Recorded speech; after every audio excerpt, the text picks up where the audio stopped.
Assalamualaikum warahmatullahi wabarakatuh. Halo, apa kabar semua? Senang sekali rasanya pada kesempatan kali ini Ibu bisa menjumpai kalian untuk belajar materi IPA di kelas 9. Semoga kalian yang ada di rumah selalu dalam keadaan sehat walafiat. Jangan lupa tetap jaga kesehatan ya. Tetap pakai masker jika kalian hendak pergi kemanapun. Ya, semoga dengan demikian kita bisa mencegah penularan COVID-19. Baik, anak-anakku yang tersayang, sebelum belajar, marilah kita berdoa dulu. Semoga pembelajaran kita kali ini memberikan manfaat untuk kita semua. Amin. Anak-anakku sekalian, materi pokok yang pertama pada pertemuan kita yang pertama di kelas 9 ini adalah tentang sistem reproduksi pada manusia. Silakan diamati. Di sini ada Ibu tayangkan gambar ya. Sekeluarga yang terdiri atas ayah, ibu, dan putra-putrinya. Lihat anak-anaknya banyak sekali ya. Ada 8. Dan di antara mereka itu ada yang kembar, terlahir kembar. Bagaimana itu bisa terjadi? Nanti kalian akan mempelajarinya. Baik, perhatikan. Kompetensi dasar dari pembelajaran kita adalah kompetensi 3.1, mendeskripsikan struktur dan fungsi sistem reproduksi pada manusia, kelainan dan penyakit pada sistem reproduksi, dan penerapan pola hidup yang menunjang kesehatan reproduksi. Kemudian, menyajikan hasil penelusuran informasi dari berbagai sumber tentang penyakit menular seksual dan upaya pencegahannya.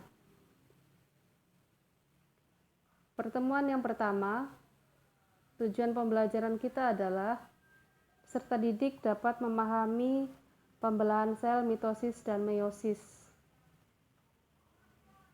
Sel itu apa? Mungkin ada yang bertanya-tanya. Nah, diingatkan kembali meskipun ini sudah pernah kalian pelajari pada materi terdahulu. Sel itu apa? Nah, sel adalah kumpulan materi paling sederhana yang dapat hidup dan merupakan unit penyusun semua makhluk hidup. Sel yang sama akan dikelompokkan menjadi jaringan yang membangun organ dan kemudian sistem organ yang membentuk tubuh organisme. Kalau digambarkan dalam sebuah bagan, maka akan seperti ini. Sel ya, sel yang sama akan membentuk jaringan. Dari jaringan itu akan membentuk organ. Organ akan menyusun sistem organ, dan dari sistem organ itu akan menyusun organisme. Maksudnya bagaimana? Maksudnya seperti ini. Ini dicontohkan ya. Ada contoh di sini disebut dengan contoh hierarki kehidupan. Silakan diamati. Di situ ada gambar seorang anak mengenakan pakaian seragam biru putih. Berarti anak SMP seperti kalian ya. Oke, di situ di atasnya ada tulisan organisme. Organisme itu artinya adalah makhluk hidup. Sama seperti kita. Kita ini juga contoh dari organisme, makhluk hidup. Manusia contohnya di sini itu tersusun atas banyak sistem organ ya. Di tubuh kita ini ada sistem organ yang mendukung sehingga kita bisa hidup, bisa normal ya, survive, karena di dalam tubuh kita ini tersusun atas banyak sistem organ. Sistem organnya apa saja? Ya, ada yang tahu? Ya, kalau di sini dicontohkan dengan sistem pencernaan makanan. Sebenarnya masih banyak lagi ya. Ada sistem pernafasan, sistem peredaran darah, kemudian sistem saraf, sistem gerak, kemudian ada sistem reproduksi ya. Itu adalah contoh sistem organ yang mendukung organisme. Nah, sistem organ itu dilihat ya gambarnya ke arah sana. Ya, sistem organ itu tersusun atas organ-organ. Kalau di sini dicontohkan dengan sistem organ pencernaan makanan, maka salah satu pendukungnya itu adalah lambung. Ya, lambung itu disebut dengan organ atau alat. Alat organ di sini artinya adalah alat dalam tubuh ya. Contohnya di sini adalah lambung, organ pencernaan. Organ pencernaan sendiri banyak sekali ya. Ada organ pencernaan atas dan organ pencernaan bawah. Kalau organ pencernaan atas itu mulai dari mulut, esofagus, dan lambung. Sedangkan organ pencernaan bawah itu ada organ usus ya, usus halus, usus besar, kemudian rektum ya, itu. Nah, sekilas saja itu. Kembali ke lambung. Lambung sebagai organ itu tersusun atas jaringan-jaringan. Ya, jaringan apa saja yang menyusun lambung? Itu ada jaringan epitel, kemudian jaringan darah, kemudian ada jaringan otot, ada jaringan lemak, dan ada jaringan ikat. Oke. Nah, itu beberapa macam jaringan yang menyusun organ pencernaan. Contohnya lambung ya. Nah, jaringan itu sendiri adalah kumpulan dari sel-sel yang sama. Sel-sel yang sama. Contohnya tadi jaringan epitel. Itu merupakan gabungan dari sel-sel epitel. Nah, jaringan darah itu adalah gabungan dari sel-sel darah. Ada jaringan otot, itu juga tersusun dari sel-sel otot. Ada jaringan lemak, tersusun dari sel-sel lemak, begitu ya. Oke, bisa dipahami? Baik. Nah, kita lanjutkan ke sini. Ini ada teori tentang sel, ya, teori tentang sel yang disampaikan oleh Rudolf Virchow pada tahun 1800 sekian gitu. Nah, apa bunyi dari teori sel itu? Teori sel mengatakan omnis cellula cellula. Artinya apa? Semua sel hidup itu berasal dari sel yang sudah ada sebelumnya. Sekali lagi, semua sel hidup berasal dari sel yang sudah ada sebelumnya. Jadi kalau tubuh kita ini tersusun atas sel banyak, ada sekitar 280 triliun sel yang menyusun tubuh kita. Itu awalnya adalah dari satu sel yang hidup. Sel apa yang menyusun tubuh kita? Perhatikan ya, nanti akan terjawab pertanyaan kalian. Jadi bagaimana bisa, kenapa tubuh kita ini yang terdiri atas triliunan sel itu bisa berasal dari satu sel gitu. Nah, ini ceritanya begini. Jadi dari satu sel di awal dari tubuh kita, coba ya kalian simpan jawaban, satu sel ini apa kira-kira? Satu sel dalam tubuh kita itu akan mengalami pembelahan sel. Kenapa harus membelah sih? Kenapa sel harus membelah? Why? Apa alasannya sel itu membelah?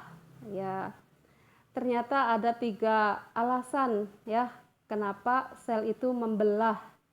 Yang pertama adalah sel itu membelah untuk alasan pertumbuhan. Ya, tidak mungkin dong kita kecil terus, bayi terus, janin terus, tidak lahir jadi bayi, kemudian menjadi batita, balita, jadi anak-anak, tumbuh remaja, tumbuh dewasa ya. Jika tubuh kita ini tidak mengalami pertumbuhan. Oleh karena itu maka penting adanya pembelahan sel. Dari satu sel membelah menjadi semakin banyak. Jadilah selnya banyak sekali dalam tubuh kita dan kita pun tumbuh begitu. Kemudian alasan yang kedua adalah pembelahan sel bertujuan untuk perbaikan. Perbaikan apa? Ya, recovery, perbaikan. Bila mana ada seseorang yang terluka, mungkin terjatuh, kemudian tubuhnya luka atau kena pisau mungkin atau apa saja ya, kalau terluka maka harus sembuh gitu, harus tertutup lagi lukanya. Kalau lukanya tidak tertutup lagi, apa yang terjadi? Jika sel tubuh kita ini terbuka, luka terbuka dan tidak bisa menutup lagi, maka banyak bakteri-bakteri yang bisa masuk, kotoran masuk, kemudian infeksi, dan itu berbahaya ya. Endingnya jadi bahaya.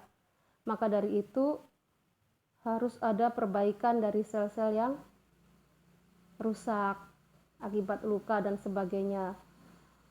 Bagaimana caranya untuk perbaikan? Ya sel ini harus membelah, sel yang ada di sini harus membelah gitu, menjadi banyak dan menutup lagi bagian jaringan tubuh kita yang terbuka begitu. Kemudian alasan yang ketiga adalah untuk reproduksi. Baik, kok bisa sih untuk reproduksi? Iya, karena memang dalam reproduksi itu nanti ada proses penurunan sifat ya, dibutuhkan proses pembelahan sel untuk sel kelamin, harus disiapkan sel kelamin pria dan wanita untuk membelah, yaitu sel telur dan sperma begitu. Nah ini gambarnya menarik ya, kalian perhatikan. Ada gambar apa itu? Gambar pengantin ya, gambar pengantin. Baik, jika manusia sudah dewasa, seseorang sudah dewasa, maka memungkinkan untuk melakukan suatu pernikahan. Pernikahan itu harus laki-laki dan perempuan ya. Kalau tidak laki-laki dan perempuan, maka tidak akan bisa punya keturunan. Ada pernikahan yang sesama jenis? Pernah dengar? Pernikahan sesama jenis? Ya, ada ya. Di luar negeri sudah terjadi pernikahan sesama jenis, tapi jelas itu adalah hal yang sangat tidak baik, tidak boleh, terlarang. Ya, terlarang dalam agama, itu sangat dibenci, laki-laki dengan laki-laki, perempuan dengan perempuan. Nauzubillahi min dzalik. Jangan sampai ada pergaulan yang semacam itulah, maksudnya yang mengarah pada pergaulan sesama jenis. Kalau mau suka ya laki-laki sama perempuan, tapi nanti dilakukan dengan cara yang baik, dilakukan dengan cara yang syar'i begitu. Nah, kalau usianya sudah cukup, maka boleh menikah ya. Nah, nanti dari pernikahan itu akan lahirlah anak-anak seperti kalian yang terlahir dari ayah dan ibu, terlahir dari keluarga yang baik-baik begitu. Gimana sih Bu, kok bisa gitu? Kok bisa lahir anak-anak? Ya bisa karena dalam tubuh manusia, laki-laki dan perempuan itu sudah diberikan kelebihan berupa kemampuan untuk berkembang biak, kemampuan untuk bereproduksi. Andaikan tidak, apa yang terjadi? Andaikan tidak tidak mungkin manusia melakukan perkembangbiakan, maka manusia itu akan punah di muka bumi ini. Lantas siapa yang mau mengatur bumi kita? Kan manusia diciptakan oleh Allah untuk menjadi khalifah di muka bumi. Kalau manusianya habis, bagaimana? Kalau laki-laki dengan laki-laki, perempuan dengan perempuan, maka tidak akan ada keturunan, ya. Makanya itu sangat dilarang. Nah, jika manusia laki-laki dan perempuan menikah, maka Allah akan memberi keturunan. Prosesnya adalah terjadinya peleburan antara sel kelamin jantan dan sel kelamin betina. Itu kalau bahasanya begitu, atau disebutkan langsung saja, peleburan antara sel sperma dengan sel telur itu akan membentuk sebuah zigot, ya. Jadi zigot itu apa? Zigot adalah sel yang terbentuk dari bersatunya dua sel kelamin yang sudah matang. Syaratnya adalah sel kelamin yang sudah matang, sel kelamin yang sehat, sel kelamin yang cukup umur, sel kelamin yang sudah saatnya, bukan sel kelamin dari anak-anak kecil seperti kalian. Makanya jaga baik-baik pergaulan ya, harus hati-hati nih. Nah, setelah zigot tumbuhnya di mana? Zigot tumbuhnya di mana? Zigot itu tumbuh di dalam rahim ibu, ya. Zigot itu tumbuh di dalam rahim ibu. Kemudian berkembang. Kok bisa berkembang? Ya tadi ada proses pembelahan, ya. Pembelahan sel. Makanya zigot itu bisa berkembang menjadi apa? Menjadi janin, ya. Menjadi janin yang dikandung di dalam kandungan ibu. Kalian lihat itu gambarnya. Gambar ibu hamil, perutnya gede banget ya. Itu sedang apa? Kepalanya sampai ditutup tangan, sepertinya menangis ya. Ya. Apa yang kalian bayangkan di situ? Ibu hamil itu sepertinya sedang sakit ya. Sedang mengalami tidak enak begitu, tidak nyaman. Sampai begini, ya Allah gitu mungkin. Ya memang seorang ibu itu mengandung bayinya, calon bayinya itu selama 9 bulan 10 hari dalam kondisi yang bermacam-macam. Serba tidak enak, wahnan ala wahnin, ya. Serba tidak enak. Tidur telentang berat, dipakai tengkurap tidak mungkin, ya. Berat. Mau ditaruh apalagi, mana mungkin ya. Nah, makanya kalian harus ingat jasa orang tua kalian, terutama ibu yang sudah mengandung kalian 9 bulan 10 hari dengan penuh susah payah. Kalau kalian sekarang nakal, menentang sama ibu, wah sangat berdosa sekali ya. Ingat ya itu ya. Harus jadi anak yang baik, soleh-solehah, gak boleh kalian menentang kepada orang tua. Oke. Nah itu setelah hamil mengandung kalian selama 9 bulan 10 hari, tibalah saatnya persalinan, proses melahirkan ya. Proses melahirkan itu lihat. Melahirkan itu tidak mudah ya, sangat tidak mudah. Sakit, taruhannya nyawa. Tuh ya. Kalau yang alami ya sakit. Kalau yang tidak bisa alami ya dibedah, dioperasi sesar. Itu perjuangan seorang ibu tuh seperti itu. Kalian harus tahu ya. Makanya kalian harus bersyukur sudah dilahirkan, harus berterima kasih ketika kalian dilahirkan tanpa apa-apa. Lihat itu bayinya ya. Kalian hanya bisa menangis saja. Sekarang kalian sudah dirawat besar, diberi makan, diberi baju, disekolahkan ya. Sampai sekarang kalian sudah SMP kelas 9. Tuh, harus ingat. Oke, inilah. Nah, semuanya itu terjadi proses pertumbuhannya karena adanya pembelahan sel. Intinya di situ. Dari bayi sampai kalian sebesar ini, badan kalian dulu bayi kecil ya, kecil. Paling sekitar 3 kg. Sekarang berapa berat kalian? 35, 40, 45 kilo? Iya. Kenapa bisa sebegitu besarnya? Karena sel-sel dalam tubuh kalian itu tumbuh gitu ya, membelah terus, hidup ya. Baik, kita lanjutkan. Nah ini, pembelahan sel itu ada 2 macam. Ada pembelahan mitosis dan pembelahan meiosis. Sekali lagi, pembelahan sel ada 2 macam, yaitu pembelahan mitosis dan pembelahan meiosis. Oke. Nah, apa aja sih? Apa bedanya pembelahan mitosis dan meiosis? Nih, satu-satu ya. Pembelahan mitosis itu terjadi pada sel somatik atau sel tubuh. Sel tubuh ya. Menghasilkan 2 sel anakan dengan karakter yang identik secara genetik dengan sel induk. Susunan genetik dan jumlah kromosomnya identik dengan sel induk.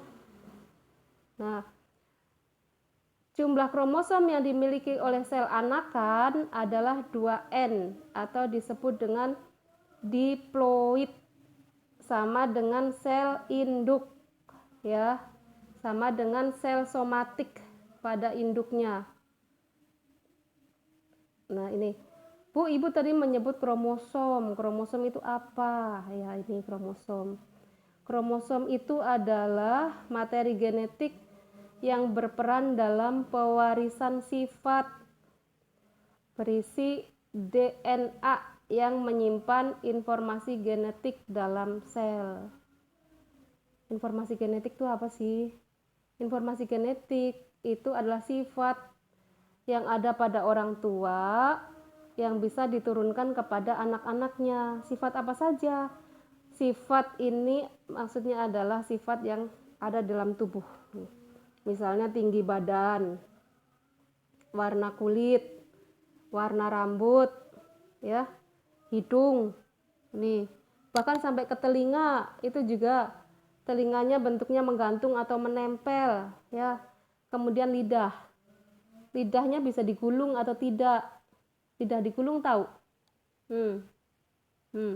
Itu lidah digulung ya. Ada yang tidak bisa, coba kalian praktekkan. Kalian bisa tidak menggulung lidah? Nah, nanti kalian tanyakan sama orang tua kalian, coba ibu, bapak, mama, papa, coba lihat lidahnya bisa digulung tidak gitu. Nah, kalian akan tahu nanti kalian itu seperti siapa gitu ya. Menurun dari siapa itu lidahnya, tidak bisa digulung atau bisa begitu. Ya. Warna mata juga ya. Matanya ada yang coklat, ada yang biru atau ada yang hitam ya. Itu adalah juga termasuk sifat genetik yang diturunkan dari orang tua.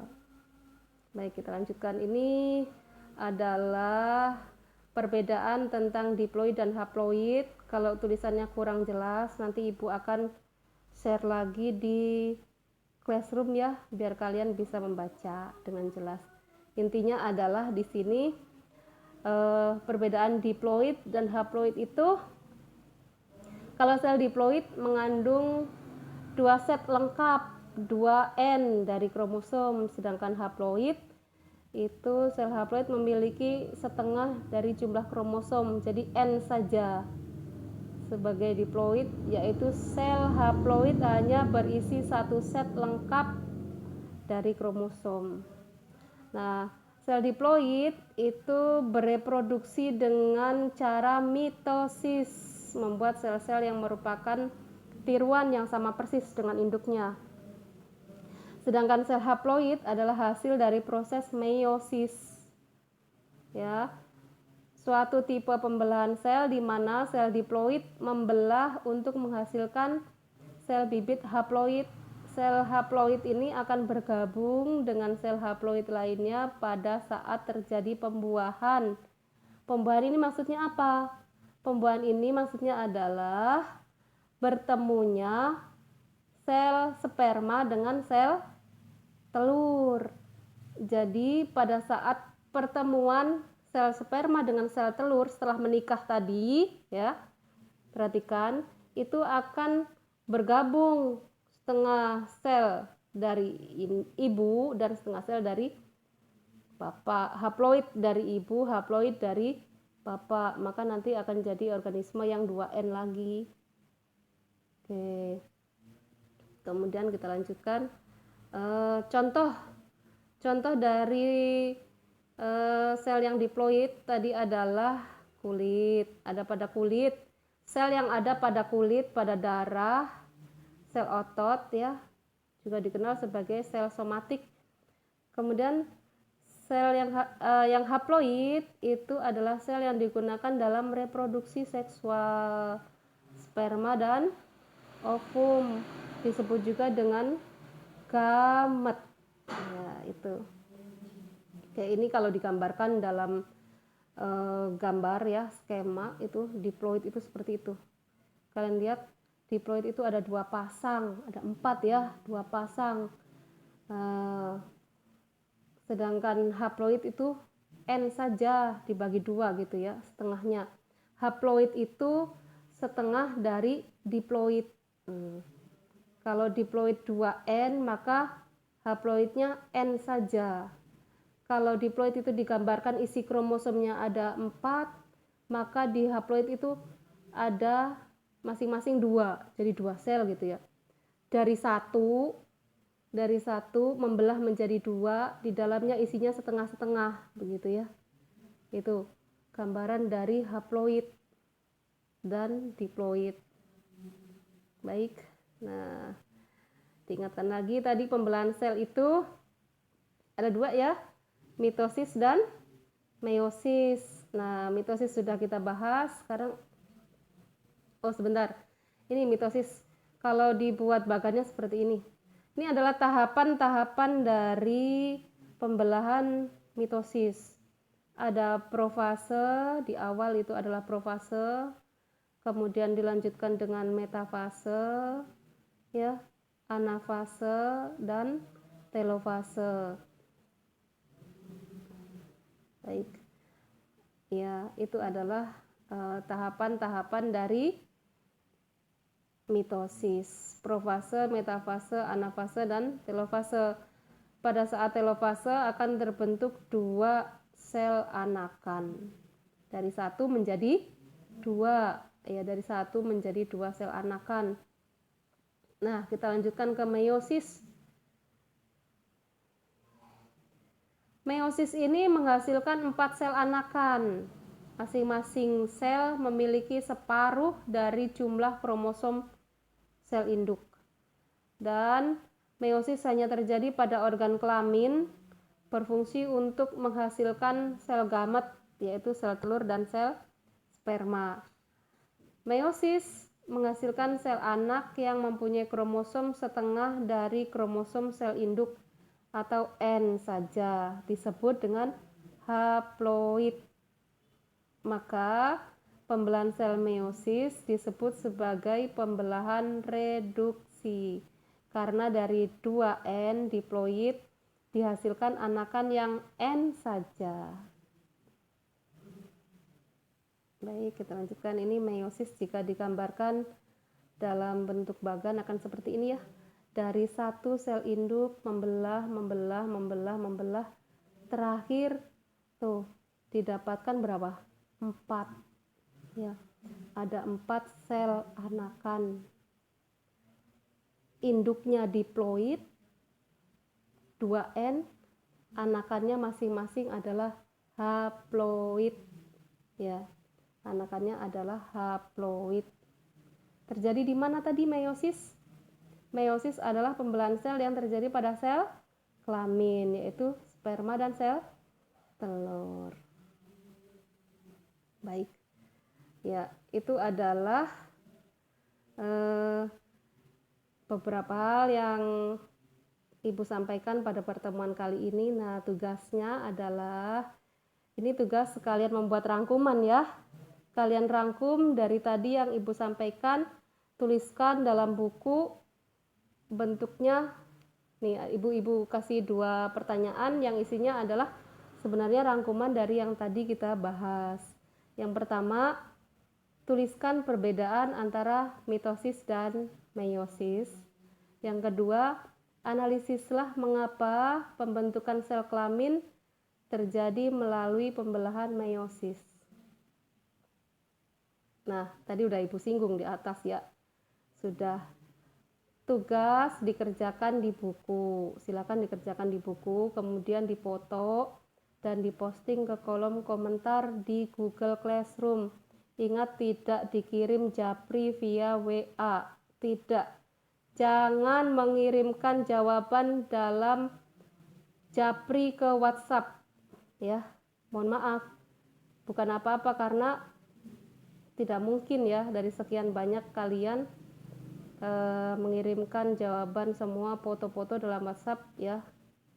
Jadi supaya lebih nyaman, maka kalian post di kolom komentar ya. Jangan lupa tulis namanya ya di jawaban kalian. Baik, semoga apa yang kita pelajari ini bisa bermanfaat buat kalian. Nanti kita insya Allah akan lanjutkan ke pertemuan berikutnya. Tetap jaga kesehatan kalian. Jangan pergi-pergi jika tidak terlalu penting. Dan jangan lupa masker ya. Kenapa? Karena WHO sudah mengklaim bahwa virus corona itu bisa menular lewat udara. Jadi keluar dari bersin orang, menyebar di udara, dan itu bisa terhirup, bertahan di udara sampai rentang waktu sekian jam. Ya, oke. Jaga diri kalian baik-baik, kerjakan tugas dengan benar, tetap belajar meskipun dari rumah. Terima kasih. Assalamualaikum warahmatullahi wabarakatuh.